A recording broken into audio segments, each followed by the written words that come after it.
식사 맛있게 하셨어요? 네. 오늘 무슨 일 있는 거 아니죠? 다 어디 가셨어요? 지금 에코가 나죠? 네. 누구 와서 좀 봐야 되는데.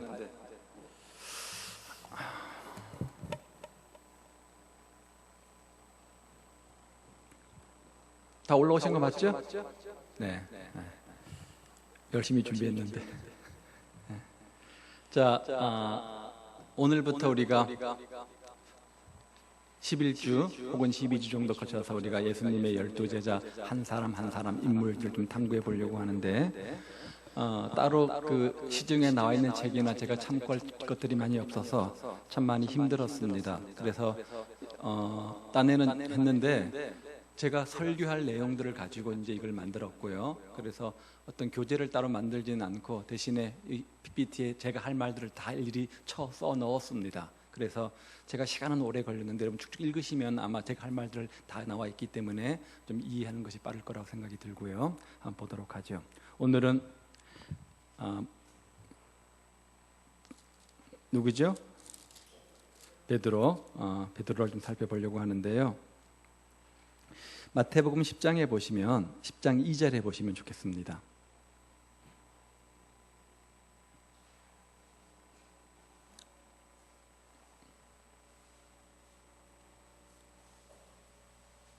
(10장 2절부터) 보시면 찾으셨어요? 그 예수님께서 사역 중에 12제자를 부르시고 그 이름의 명단들을 적어 놓은 구절인데요. 2절 보시면 12사도의 이름은 이러하니 한번 보죠. 그 다음에요, 베드로로 하는 시몬을 비롯해서 그의 형제 안드레, 세베대의 아들 야고보는 2명입니다. 그렇죠? 알페의 아들도 있고요. 그의 형제 요한, 빌립과 바돌로메, 도마와 세리마테, 알페오의 아들 야고보와 다데오, 그리고 가나나나인 시몬, 그리고 가룟 유다, 곧 예수를 판자라, 이렇게 12명이 쭉 나오는데요. 이 순서에 따라서 우리가 한 사람 한 사람 좀 이름들을 살피면서, 성경에는 제자들 중에서 12제자들 가운데 많은 그 부분들을 할애해서 그의 삶의 특징들을 자세하게 기록해 놓은 부분도 있지만, 뒤에 나오는 뭐 다데오나 가난한 시몬이나 이런 사람들 같은 경우는 전혀 자료를 찾아볼 수 없을 만큼 많이 이제 이름만 있고 그의 사역이나 활동들은 전혀 없는 부분도 많이 있기 때문에 뭐 성경에 나와 있지 않으니까 참 찾아내기가 참 많이 힘든 부분들이 있어서, 그런 경우는 두 사람을 한 시간을 합쳐서 좀 공부를 좀 하려고 합니다. 자, 오늘은 예수님의 12제자 하면 항상 떠오른 첫 번째 이미지가 누굽니까? 바로 베드로 아닙니까? 그렇죠? 수제자라고 하는, 우리가 수석이라고 하는 첫 번째 제자가 바로 베드로인데요. 우리 베드로를 한번 살펴보려고 합니다. 어부에서 예수님의 제자로의 삶의 터닝 포인트를 가졌던 베드로를 좀 조금만 속도를 좀 올려주세요. 하도록 하죠.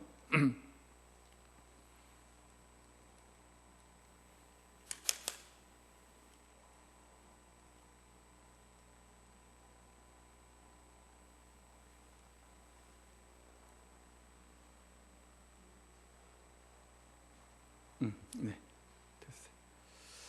자, 베드로의 인적 상황을 좀 살펴보죠. 아버지는 요한이고요, 그렇죠? 요한입니다. 요한, 본명은 시몬입니다. 고향은 베세다, 갈릴리 바닷가를 부르는, 갈릴리 호숫가를 지칭하는 많은 이름들이 있는데요. 그 중에 하나가 베세다입니다. 아마 갈릴리 호숫가를 크게 해서 마른 호숫가이지만 크기는 바닷가처럼 큰 곳이기 때문에 지역마다 아마 이렇게 이제 동네들이 형성되어 있었던 것 같아요. 그래서 그 중에 한 동네가 아마 베세다가 아닌가 싶은데요. 베세다하고 형제는 안드레입니다. 안드레, 직업은 어부였죠. 갈릴리 바닷가를 삶의 터전을 해서 고기를 잡는 어부였습니다. 예수님의 12제자 중에 수제자였고요. 본명은 시몬입니다. 그런데 예수님께서 아람어로 게바라 이렇게 이제 지명하셨죠. 게바는 베드로라고 하는 이름인데 그 뜻은 바위입니다. 바위, 그렇죠? 시몬 베드로. 근데 그 뜻은 바위다, 반석이다, 그런 뜻을 가지고 있습니다. 요 이름 때문에 뒤에 나오는 주는 그리스도시요 살아계신 하나님의 아들 고백 속에서 이제 그 반석 위에 이제 교회를 짓는다고 할 때 그 반석이 많이 오해가 되어지는 부분이기도 하지 않습니까? 12제자 중에 한 사람이고요. 베드로는 벳세다 사람으로서 직업이 어부였습니다. 조상 때부터 해오던 어부의 일을 하다가 예수님을 만나면서 생애 놀란 어떤 삶의 전환점을 갖게 되어집니다. 지금도 그렇지만 과거에는 더 이렇게 직업이 계승이 되어져 왔지요. 그래서 목사님 가정에서 목사님들이 많이 이렇게 생겨나고, 어떤 그 법조인 가정에서 법조인들이 많이 생기고, 의료인 가정에서 의료인이 많이 생긴다고 합니다. 그런 영향들을 받기 때문일 거라고 생각이 드는데요.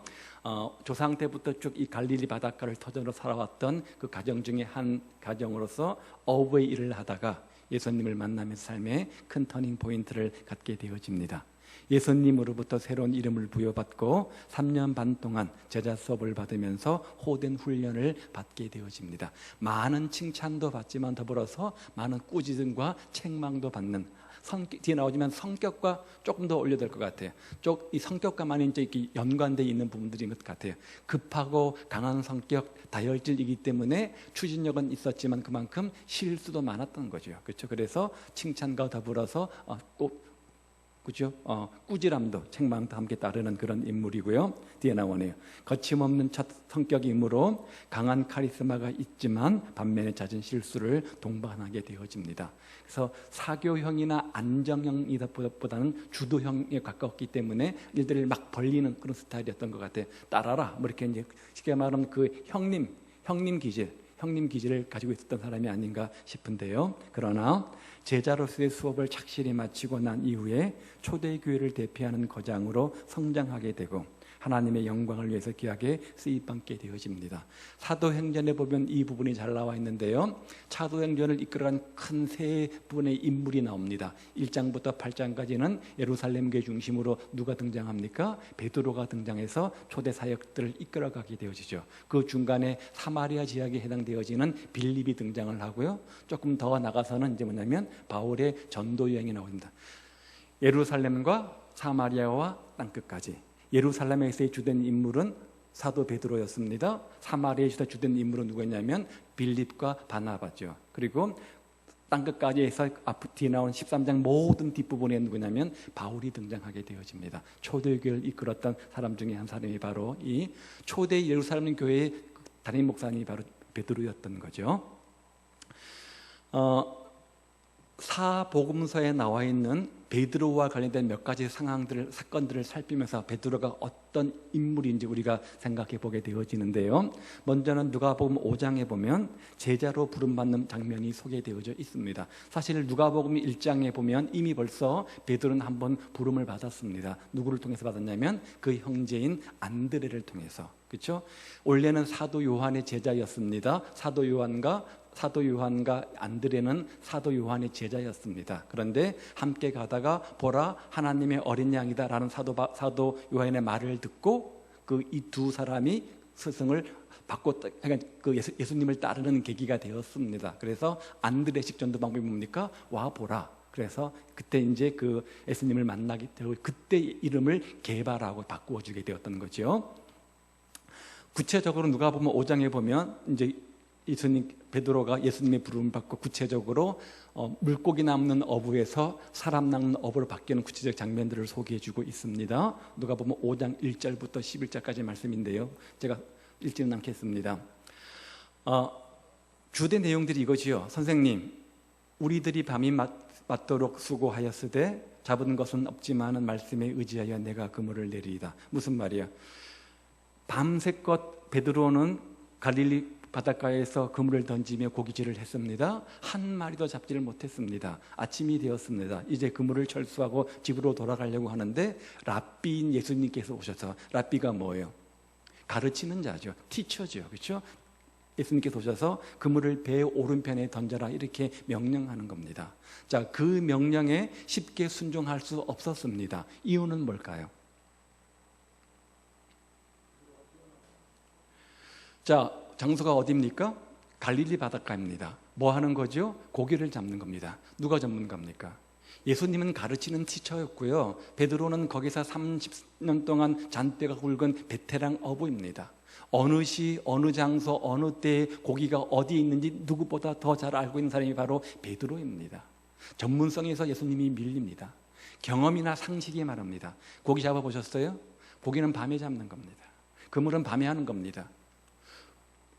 좋은 고기 토막을 하려면 밤에 그물을 던져놓거나 밤에 어항을 내려놓으면 좋은 고기가 잡힙니다. 낮이 되면 고기가 활동을 하지 않잖아요. 그렇죠? 경험이나 상식이 아니라고 말합니다. 자, 이러한 저러한 것으로 볼 때 베드로가 이 명령에 순종하는 것은 결코 쉽지 않습니다. 자기의 전문성을 초월하는 겁니다. 경험이나 상식을 초월하는 겁니다. 그런데 뭐라고요? 그렇지만 말씀에 의지해서 예수님께서 말씀하시니까 내 그 말씀에 순종해서 그물을 내리겠다 이렇게 말하죠. 자, 결과가 뭡니까?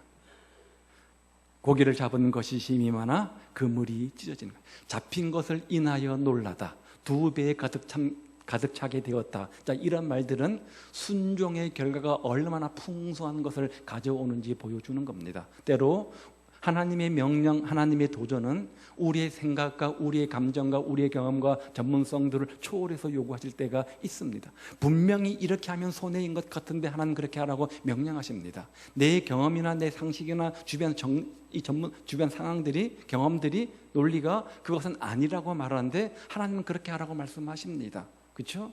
그런데 그럼에도 불구하고 우리가 믿음으로 도전하고 순종했을 때 우리의 경험과 논리를 뛰어넘어서 초월적으로 역사하신 하나님의 섭리를 우리가 많이 경험하지 않습니까? 베드로가 그랬던 거죠.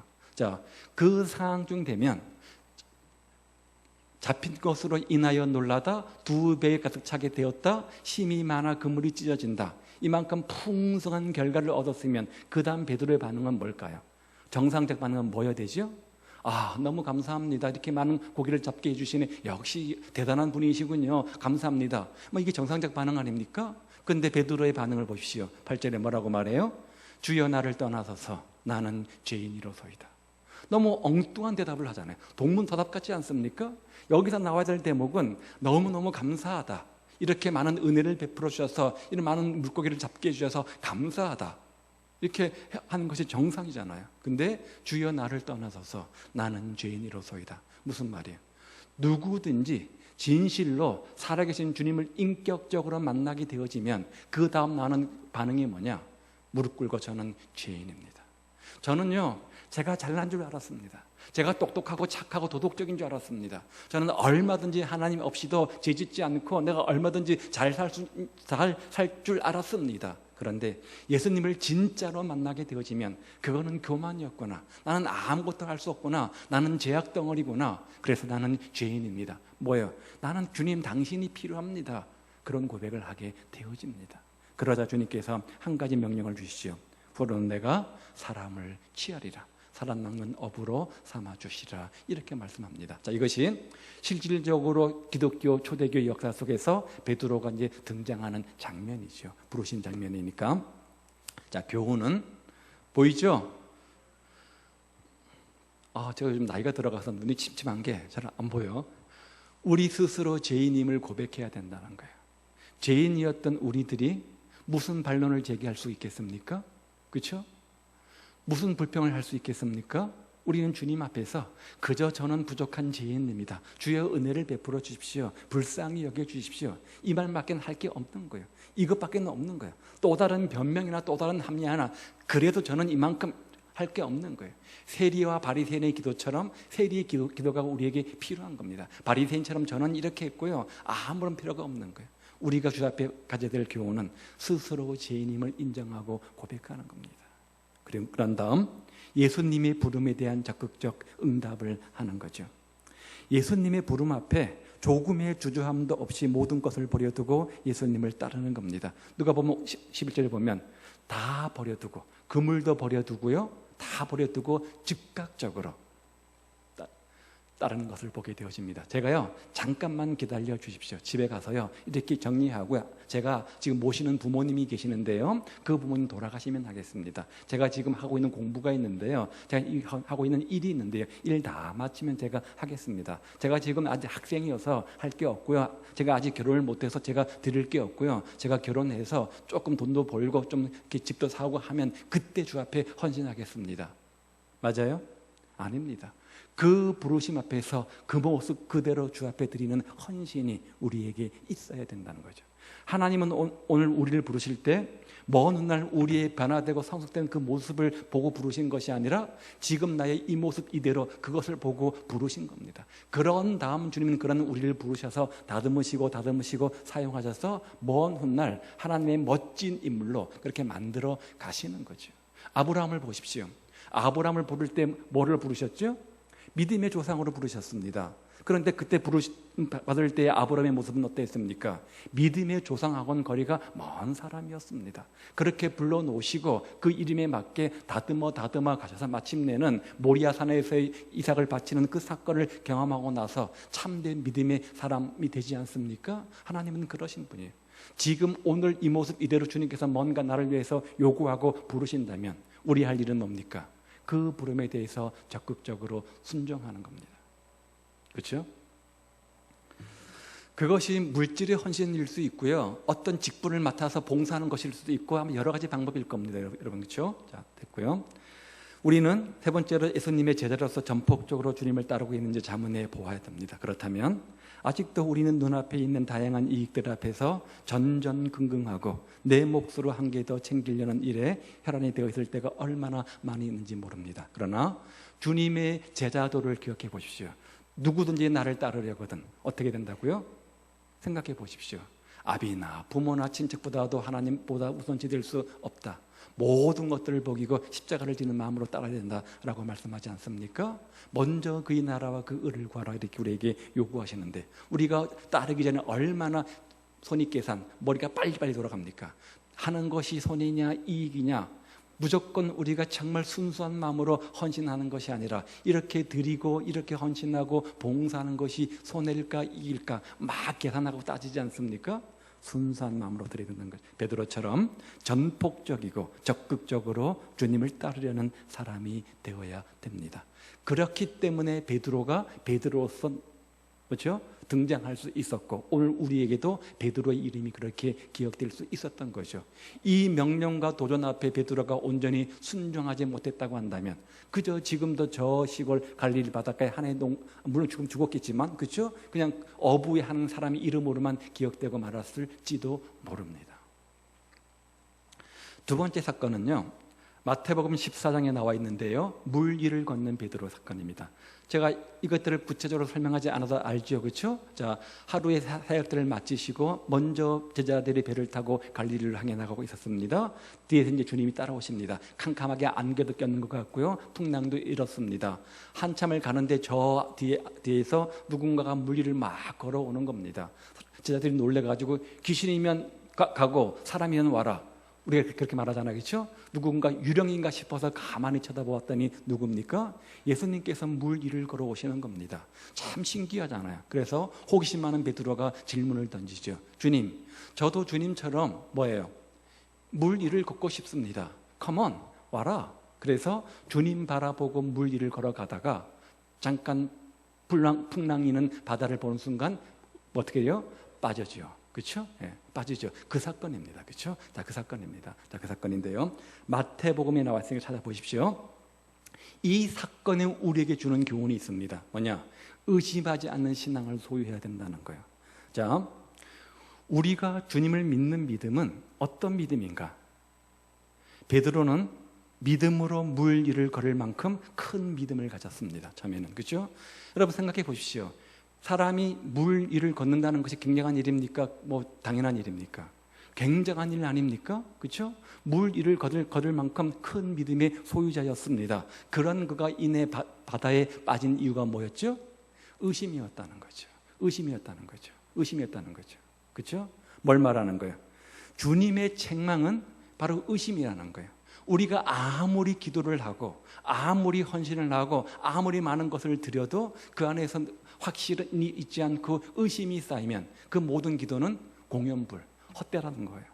우리는 어떠한 상황 속에서도 의심하지 않는 믿음을 소유해야 된다는 거죠. 자, 그런데 또 한 가지 중요한 것이 있어요. 그런 베드로를 책망하시면서 왜 너가 믿음이 없냐라고 책망한 것이 아니라 믿음이 왜 작냐라고 책망을 하셨어. 믿음이 작은 것이 문제라는 거예요. 우리는 믿습니다. 예수님을 믿습니다. 어떤 예수님을 믿습니까?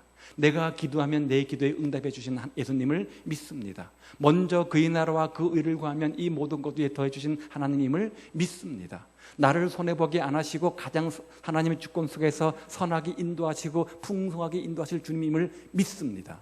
그렇죠? 그걸 안 믿는 건 아니에요. 문제는 뭐예요?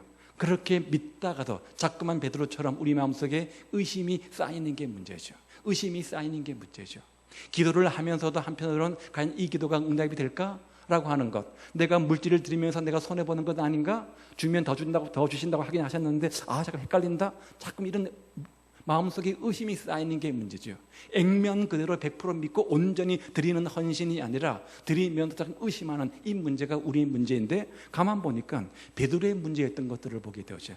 그런 우리에게 주님께서 책망하세요. 믿음이 없다가 아니라 믿음이 작다야. 그런데 그 믿음이 작아지는 이유가 뭐라는 거예요? 의심이라는 거죠. 하나님은 하나님을 찾는 자를 외면하고 믿음으로 사는 자를 버려두지 않으신다는 것을 우리가 확신할 필요가 있는 거죠. 그 믿음의 크기가 크면 클수록 더 큰 헌신과 더 큰 은혜를 경험할 것이고, 그 의심의 크기가 크면 클수록 덜 헌신하게 되어질 것이죠. 그렇죠? 덜 하나님의 은혜를 경험하게 되어지는 겁니다. 그렇죠? 따라서 이 말씀에 보니까 믿음의 반대말은 의심인 거예요.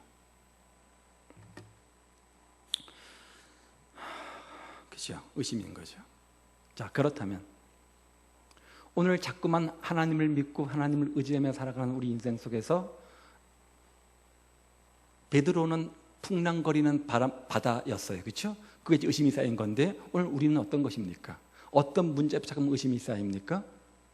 어떤 문제인가요? 건강의 문제인가요? 물질의 문제인가요? 예배의 문제인가요? 어떤 문제인가요? 어떤 부분에서 온전히 맡겨드리지 못하고 온전히 순종되지 못하는 부분들이 뭡니까? 한번 점검해 보십시오. 그렇게 의심하지 않는 온전히 드리는 헌신이 우리에게 필요하다는 것이죠. 또 한 가지 중요한 사건은 마태복음 16장에 나오는 신앙 고백입니다. 신앙 고백. 예수님께서 제자들에게 묻습니다. 사람들이 나를 누구라고 하지? 그랬더니 베드로가 대답하죠. 어떤 사람은요, 엘리야라고 하고요, 어떤 사람은 누구라 하고 막 그럽디다. 그래? 그렇지. 근데 그러면 나를 따르는 너희는 나를 누구라고 생각하냐? 그렇게 묻습니다. 그렇죠? 남들이 말한 예수님이 아니라 너희는 예수님을 뭐라고 생각하느냐? 이렇게 물으시는 거예요. 그럴 때 베드로가 아주 유명한 고백을 하죠. 뭡니까? 주는 그리스도시요 살아계신 하나님의 아들이시니이다. 이것은 모든 복음의 핵심을 딱 한 단어로 정리해 놓은 겁니다. 그렇죠? 온전한 신앙 고백은 이거 굉장히 중요한 겁니다. 주는 그리스도시요. 주는 내 뭐예요? 구세주요 구원자란 말이죠. 그렇죠? 메시아란 말이죠. 살아계신 하나님의 아들. 이 하나님의 아들의 업보 뭐랬어요? 하나님이라는 거예요. 그렇죠? 주는 유일한 구원자시요 나의 하나님이시다. 그런 말입니다. 그렇죠? 그런 놀라운 신앙 고백을 합니다. 그리고 그 신앙 고백을 들으시고 바요나 시모나 참 잘하였도다. 네 믿음의 고백이 옳다다. 그 반석 위에 내가 내 교회를 세우리라. 이렇게 말씀하십니다. 그래서 그 반석이 뭐냐? 반석이 뭐냐? 이제 두 가지 견해가 있다고 그랬죠. 가톨릭의 견해는 그 반석이 베드로 시몬의 뜻이니까 베드로다. 그래서 베드로가 초대 교양이 되는 거죠. 반면에 우리 개신교 쪽에서는 이 신앙 고백과 반석은 의미가 있는 거예요. 이제 헬라어 제가 그때 문법을 말씀드렸는데요, 그렇죠? 예, 페트라도 똑같은 반석인데 이거 격이 다른 거거든요. 여성 명사, 남성 명사인데요. 그 반석은 바로 이 신앙 고백이죠. 반석 같은 신앙 고백 위에 바로 교회를 세우겠다, 그렇게 말씀하시는 건데, 실제로 교회를 보십시오. 교회는 어떤 곳입니까? 베드로처럼 주는 그리스도시요 살아계신 하나님의 아들입니다. 그런 신앙 고백하는 사람들이 모여서 세운 영적 공동체가 뭐예요?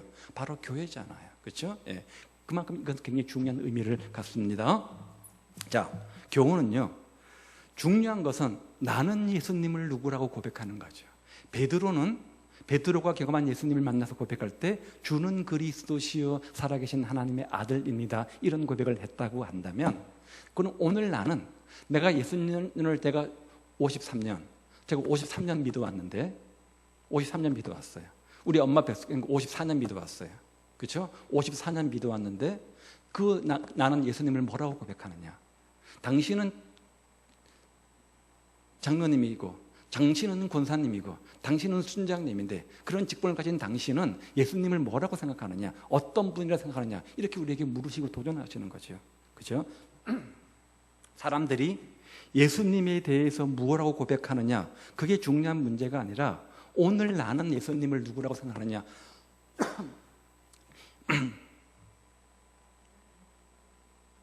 이게 중요한 거 아니겠습니까?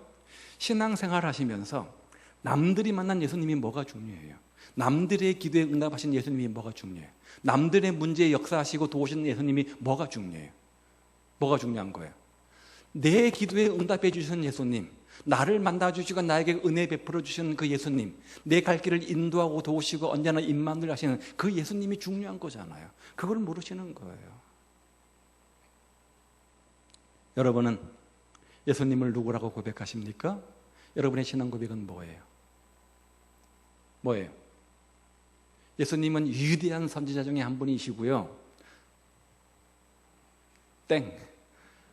4대 성인 중에 한 분인 건 맞지만 주는 그리스도 살아계신 하나님의 아들이다. 이 고백이 우리의 고백이어야 돼요. 이 고백이 우리의 고백. 이 말 한마디가 모든 의미를 다 함축하고 있는 거예요.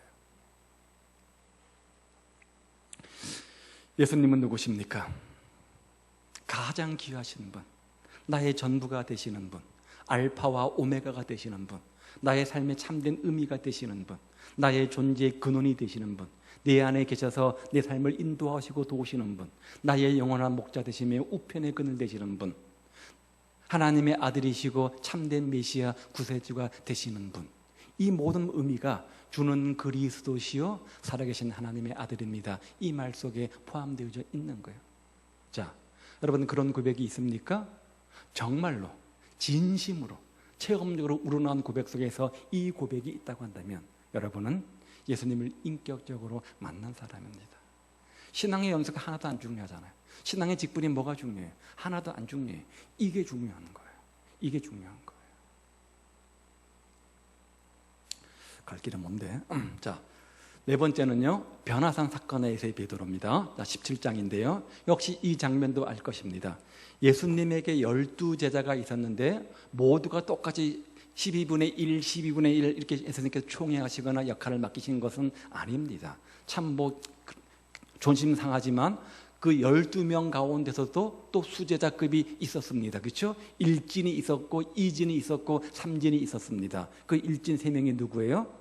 베드로와 야고보와 요한. 그렇죠? 베드로와 야고보와 요한. 항상 이 3명을 데리고 다닐 때가 있었는데 변화산에서의 베드로 사건도 뭡니까? 이 3명과 연관이 있습니다. 그렇죠? 사역을 마치시고 3명과 함께 변화산에 올라가서 기도하시는데 2명을 잠깐 떨어놓고 3명을 떨어놓고 저기 가시더니 한참 기도하시다가 화난 현상들이 일어나더니 누가 등장합니까? 모세와 엘리야가 등장해서 정말 천사의 모습으로 등장해서 이렇게 많은 영적 대화를 나누지 않습니까? 자, 보십시오. 얼마나 좋습니까? 그렇죠? 맨날 여간방에서 살다가 큰 호텔 가보니까 여기가 어디예요? 천국인 거죠. 여기가 좁사오니처럼 그렇게 세상 속에서 찌들리고 뭐 이렇게 정말 세상 풍파 속에서 살다가 그 놀란 그 영적 모습을 보니까 베드로가 업그레이드가 된 거예요. 업이 된 거죠. 그래서 여기가 좁사오니에다가 초막스를 짓고 막 하잖아요. 그렇죠? 자, 그 사건입니다. 자, 근데 여기서 주시는 교훈이 있어요. 현실에 안주하는 신앙을 버려야 된다는 거예요. 이만하면 됐다. 나는 이만큼 헌신하면 됐고 이만큼 예배드리면 됐고 이만하면 됐다. 난 이 정도면 됐다. 이게 뭐예요? 현실에 안주하는 신앙이죠. 베드로는 예수님의 변형된 모습의 기분이 상당히 고무되었습니다. 너무나 황홀해진 베드로는 아예 골치 아픈 세상으로 내려가지 말고 이곳에서 초막을 짓고 어떤 근심 걱정도 없이 낙원과 같은 이곳에서 살기를 원했죠. 자, 이 대목에서 베드로가 현실에 안주하려고 하는 마음 상태를 엿볼 수가 있습니다. 그런데 이것이 우리 마음일 때가 있습니다. 더 큰 헌신을 통해서 더 큰 축복의 주인공 되라고 도전하면 저는 이 정도면 됐습니다. 그것이 야베스의 어떤 뭐죠? 믿음의 영역의 한계 아닙니까? 그렇죠? 도전하고 장애물을 뛰어넘어야 되는데 여기면 됐다는 거죠. 이 정도면 됐다는 거죠. 주일 오전 예배만 드리면 됐죠. 굳이 오후 예배까지 뭐가 필요 있고 수요일까지 뭐가 필요 있습니까? 이만하면 됐습니다. 라고 믿음의 영역을 뭐죠? 제한하는 거죠. 우리가 예수님을 믿는 궁극적 이유가 뭡니까? 예수 믿어서 복받아 잘 먹고 잘 사는 것? 전 이게 나쁘다는 얘기는 아니에요. 이것도 중요해요. 그런데 주님이 부름을 받은 분명하고 궁극적 이유는 사람 낚는 어부가 되는 거잖아요. 그렇죠? 우리가 온전한 하나님의 자녀가 되어서 또 다른 작은 예수가 되는 거잖아요. 그렇죠? 우리가 훈련하고 예배하는 모든 이유가 뭡니까? 바로 이거잖아요. 그렇죠? 우리 인격과 신앙이 변해서 작은 예수가 되어서 우리를 통해서 또 다른 사람들이 예수 믿고 구원받도록 하는 것이죠. 그래서 빌립보서 1장에 보면 그리스도를 위하여 너희에게 은혜를 주신 것은 다만 그를 믿을 뿐만 아니라 또한 그들을 위하여 고난도 받게 하려 하심이라. 그런데 그렇게 온전히 사람 낚는 어부가 되고 작은 예수가 되기 위해서 주시는 은혜뿐만 아니라 고난도 함께 있다는 것을 보게 되어집니다. 우리가 오전에 살펴보았던 것처럼 온전히 제대로 예수를 믿으려고 하면 이 세상 속에서 세상이 우리를 그대로 가만히 놔두지 않습니다.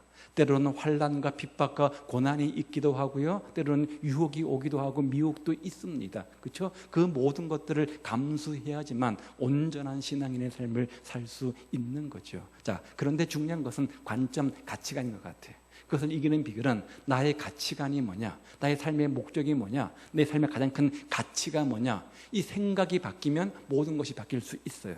자, 우리의 신앙이 어떤 신앙입니까? 우리 신앙은 안주하는 신앙이 아니라는 거예요. 이 땅에서 배불리 먹고 좋은 옷 입고 여행 다니고 하는 것 아니라는 거죠. 그것만 아니라는 거죠. 우리의 신앙은 주님의 부름의 목적을 바로할 때 실현되는 거죠. 내가 왜 이 땅에 존재하는가? 주님 나를 왜 부르셨는가? 그 물음에 대한 분명한 대답이 있으면 우리 삶의 방향성은 정해지는 거예요. 정해지는 거예요. 그렇게 온전히 주님을 따라가다 보면 그 따라가는 과정 속에서 먹을 양식, 필요한 모든 양식들을 하나님께서 필요를 채워주시고 공급해 주시는 거죠. 그 필요, 그 니드가 우리 인생의 목적일 수는 없다는 거예요. 목적을 이루기 위한 하나님의 수단, 보조, 도구라는 거죠. 그렇죠? 바울이 이것을 우리에게 잘 보여주고 있는데요. 바울이 모든 부귀영화를 내려놓은 이유가 있습니다. 빌립보서 3장 8절인가요? 내가 주님을 위해서 이 모든 것들을 어떻게 여긴다고요? 배설물로 여긴다. 배설물이 뭐예요? 말이 좋아 배설물이지 우리말 뭐예요? 똥이잖아요. 그렇죠? 예, 예. 그런데 지금까지 가장 귀한 것, 최고의 것, 내 삶의 우선순위, 전부로 여겼던 것들을 배설물로 여기는 결단이 있으려면 삶의 가치관의 변화가 있어야 되는 거죠. 이것보다 더 가치 있고 더 의미 있고 더 소중한 것을 확신하지 못하면 이것을 포기할 수 없습니다. 그렇죠? 이것을 배설물로 여긴다는 것은 몰랐지만 더 좋은 가치를, 더 좋은 것들을 붙잡았다는 의미입니다. 그게 뭐예요? 주님이었던 거죠. 주님이었던 거죠. 그래서 주를 위하여, 그렇죠? 하나님의 뜻을 이루는 것이 가장 가치 있는 삶이다. 그것을 확신했기 때문에 모든 것들을 기꺼이 내어놓을 수 있었던 거예요. 아무리 귀하고 소중하고 세상 사는데 필요하고 좋은 것이라고 할지라도 주님의 온전한 뜻을 이루는 삶을 살아가는데 방해가 된다면 나는 이것을 배설물로 여기겠다. 더 좋은 것을 위하여. 이렇게 사도 바울이 말하는 거잖아요. 그렇죠? 예수님이 이 땅에 오신 목적도 마찬가지죠. 사랑이 위해서 오셨어요. 우리 신앙은 헌신으로 사랑으로 바뀌어져서 세상의 빛이 되고 소금이 되어야 한다는 것이죠. 자, 이것을 우리에게 보여주고 있고요. 네, 하나 더. 예수님을 부인한 베드로. 자, 그런 다음에 이제 결정적으로 마태복음 26장에 넘어가면 예수님을 부인한 베드로가 나옵니다. 살펴보았던 것처럼 기질적으로 베드로는 적극적인 사람이었습니다. 성향도 강했습니다. 그렇죠? 진취력도 있었고요, 추진력도 있었고요, 하자라고 해서 막 끌고 가고 어떤 것들을 해내는 그런 어떤 동기부여가 강한 사람이었습니다. 그렇죠? 그래서 많은 일들도 성취를 했을 것이고 또 제자들 사이에서 가장 먼저 부름을 받고 수제자였기 때문에 선한 영향력을 끼치고 보수 기질을 가졌을 것입니다. 그렇죠? 자, 그랬던 그의 기질적으로 볼 때 예수님께서 네가 나를 3번 부인할 거라고 말씀하실 때 어떻게 반응했죠? 콧방귀도 안 꼈잖아요. 그렇죠? 자신을 돌아보고 자아 성찰의 기로 삼은 것이 아니라 에이 말도 안 됩니다. 저 나머지 11명 쟤는요 제가 볼 때 믿음도 없어요.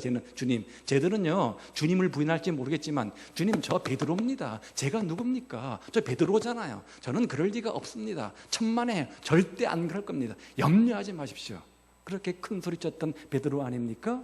그런데 예수님의 예언대로 새벽달 울기 전에 3번씩이나 그 계집종 앞에서 정말 아무것도 아닌 것 상황에서 3번씩 부인하고 새벽달이 울고, 또 그 순간 주님과 눈이 탁 마주쳤을 때 그렇죠. 성경은 밖에 나가서 심히 통곡하더라 되어져 있는데 저는 그 심정이 이해가 됩니다. 그렇죠? 죄송한 말이죠. 쪽팔렸던 거죠. 그렇죠? 큰 소리나 치지 말걸. 그렇게 큰 소리 쳐놨는데, 그렇죠? 결과는 반대였고, 또 한편은 자신을 보면서 이 바보 같은 놈아, 이 멍청한 놈아, 그렇죠? 자신을 또 자학했겠죠. 자, 그 사건이 바로 베드로의 사건입니다. 흑 하면서 얼마나 통곡하며 울며 자신의 모습을 돌아보았겠습니까? 야, 내가 이렇게 예수님을 따랐는데 목숨까지 다 바치겠다고 큰 소리 쳤는데 내 믿음이 이것밖에 안 되나? 내 믿음이 이것밖에 안 되나? 그럼 내가 베드로인데 이것밖에 안 되는가? 아마 그럼 자학하면서 자신을 그렇게 했을 겁니다. 자, 그 사건을 여러분 기억하시죠? 모든 사건은 그 사건을 통해서 우리에게 주시고자 하는 메시지 교훈이 있습니다. 그렇죠? 자, 무엇을 교훈하실까? 나의 약함을 인정하고 철저한 주님을 의지해야 된다는 거죠. 한번 읽어볼까요? 밑에 시작.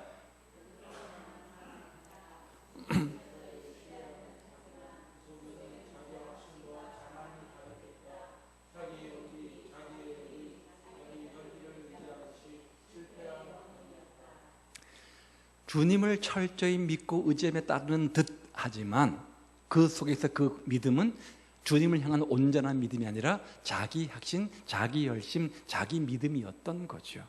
그래서 그런 사람들의 특징이 뭐냐? 어떤 비바람과 폭풍과 삶의 문제 앞에 직면하면 왕창 와르르 무너져 버리고 내가 언제 믿음을 가졌던 사람인가? 그렇게 할 정도로 완전히 우리 믿음을 상실해 버리는 경우들을 보게 되어집니다. 자, 그런데 이 사건이 있기 전에 중요한 사건이 또 한 가지 있습니다. 겟세마네 동산에서의 기도 사건입니다.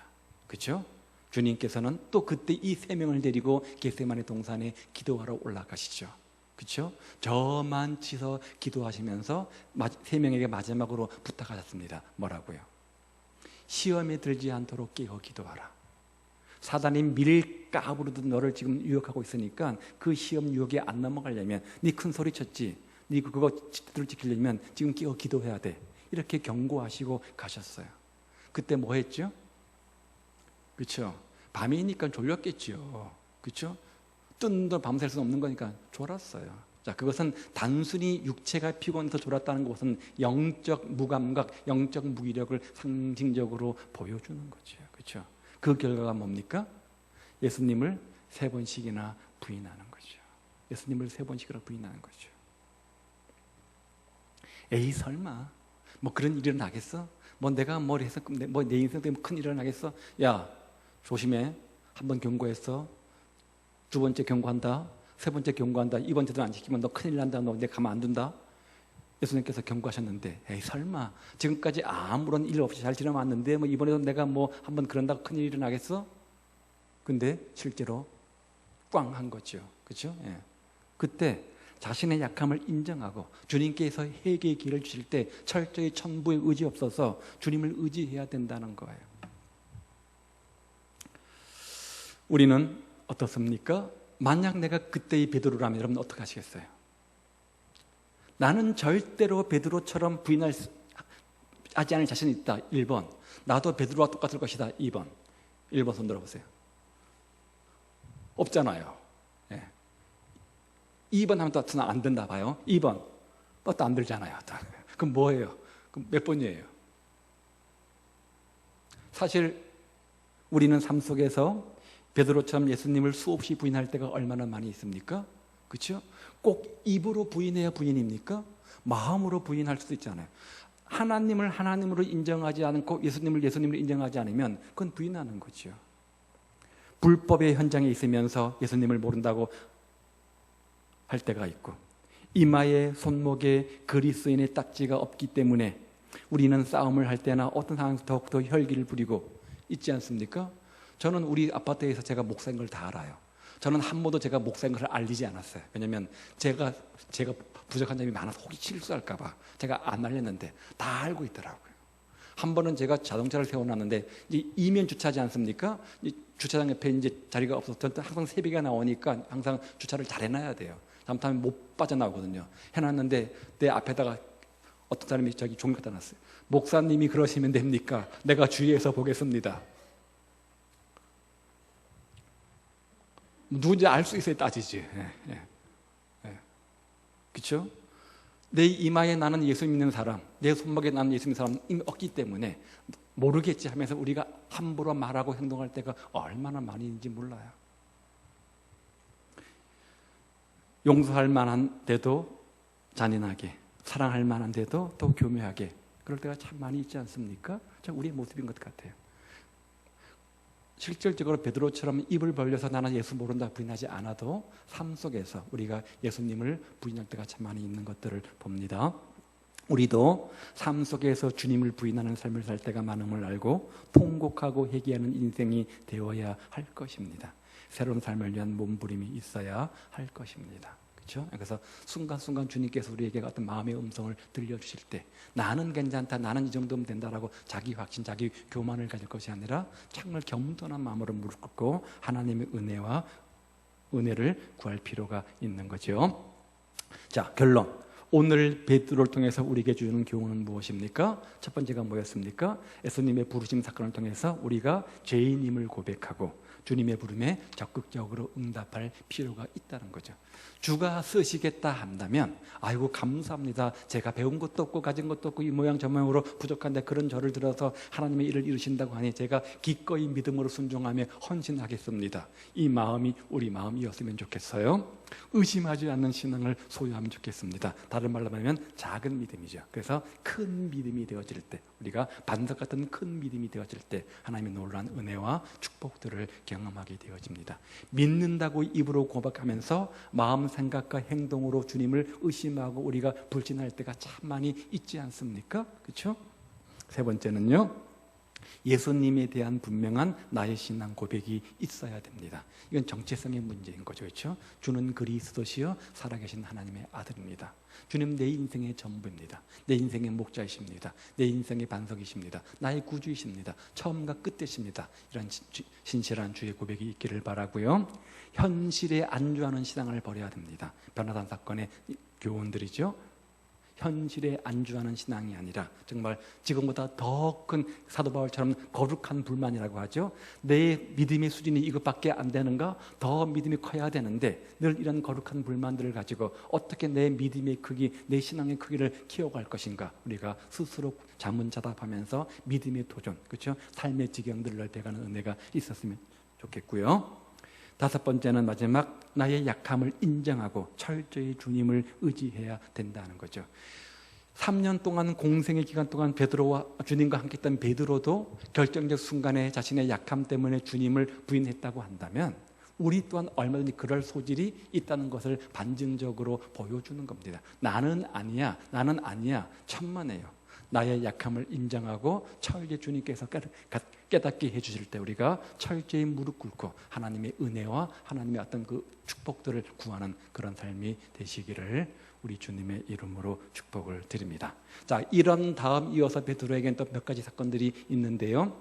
자, 여기는 예수님이 십자가 지시고 부활하기 전까지의 사건이고 그 다음에 이제 사건들은 뒤에 나오는 부분들은 다음 주에 보도록 하죠. 다음 주에 보도록 하겠습니다. 자, 이것이 오늘 결론입니다. 한번 보십시오. 우리가 죄인임을 고백하고 주님의 부름에 적극적으로 응답해야 된다는 것, 의심하지 않는 신앙을 소유해야 된다는 것, 또 예수님에 대한 분명한 신앙 고백이 있어야 되고 현실에 안주하는 신앙을 버리고 약함을 인정하고 철저하게 주님을 의지해야 된다. 이것이 우리가 베드로를 통해서 배우게 되어지는데 오늘 우리의 삶과 신앙생활과 한번 우리 비추어 점검해 보십시오. 나에게 이런 모습은 있지 않는지, 어떻게 이 문제를 극복하고 베드로가 변화해서 성령 충만한 사도가 되어진 것처럼 난 또 그런 삶을 살 수 있을까 생각해 보고 함께 기도하는 시간을 갖도록 합니다. 기도하겠습니다.